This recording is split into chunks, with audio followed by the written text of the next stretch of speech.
Schools are closed again because of all the snow, and now district leaders are facing some tough decisions. Your chief political reporter, Susan Raff, is live in Glastonbury to explain why more snow days is not always a good thing.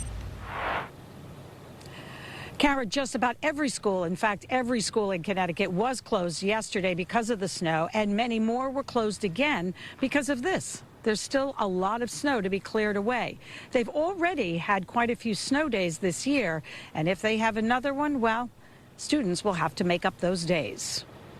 Drive around the state and you'll see plenty of this. Schools are closed again.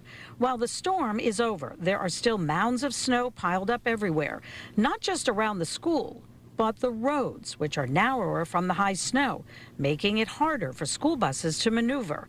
Glastonbury superintendent says if they get one more snow day, they may add another day in June to the school calendar.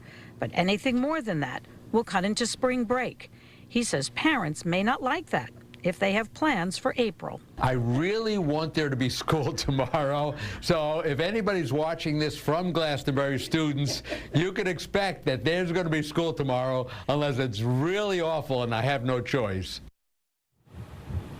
And in case you're wondering, it's up to each school district or school board to decide how many days students have to make up and when those days should be. In fact, Glastonbury superintendent will have a meeting early tomorrow. Coming up on Eyewitness News at 6, we'll tell you about that.